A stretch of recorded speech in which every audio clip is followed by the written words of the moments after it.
So I made a video about how you have to be leery about the medications that you're taking, the advice that you're receiving from your healthcare providers, and that's all true. Like, I really, there's so much that I can say, but I'm going to limit it, for this moment, at this current time, because I have something that I am working on. And all I can say is just stay tuned. You have someone with damn near 20 years of pharmaceutical experience, and I've witnessed so many things. I've seen so many things, and you don't realize that we have to take care of ourselves. We have to eat better, and I know it's hard, especially for me. Like, I can't speak on anyone else's situation, but food is a major issue and the main vehicle to our health. So just to reiterate on what I spoke about before, you have to be leery of the medical advice that you receive. You have to be leery of the type of medications that you're taking. You may go for a checkup and you find out you have something else. You were feeling just fine before. Everything was okay before. But then you go to the doctor and now all of a sudden you have type 2 diabetes.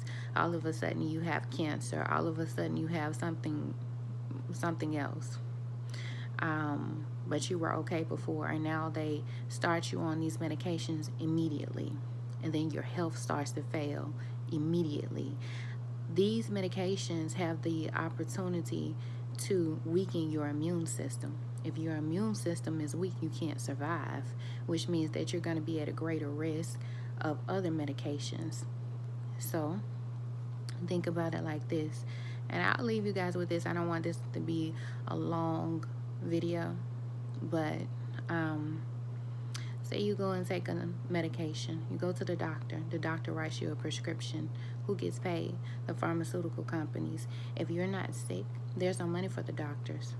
There's no reason for the doctors and the pharmaceutical companies to be so close, to have these personal and professional relationships.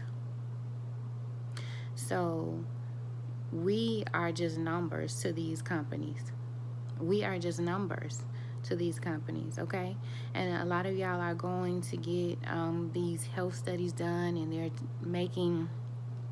they're using your body, as a guinea pig, right? If these people don't have a guinea pig, they don't have any results. They don't, and how are all of these medications getting passed by the FDA? Like, come on. All these drugs put you at a greater risk. There's certain medications put you at a greater risk of receiving HIV, hepatitis, all this kind of stuff. You were fine before. There was nothing wrong with you before. Now you got all these issues. Starts off with the cold. What is that? Mucus. Right? Next thing you know, you got bronchitis. Next thing you know, you gotta have surgery for this. And if you have surgery, you gotta be placed on a medication. What is that medication gonna do? Give you another health care issue, another health issue, whatever. But man, you just gotta be leery. You have to, when you really think about the world and how it actually is, like, it's enough to put you into depression. So you gotta stay afloat the best way you can. But think about it, y'all. There's no medicine. There's no paycheck for the pharmaceutical companies. There's no paycheck for the pharmaceutical companies. There's no paycheck for the doctor's offices. If there's no doctor's offices, then... And not all companies are bad. I don't want to put that out there into the world. But, be leery.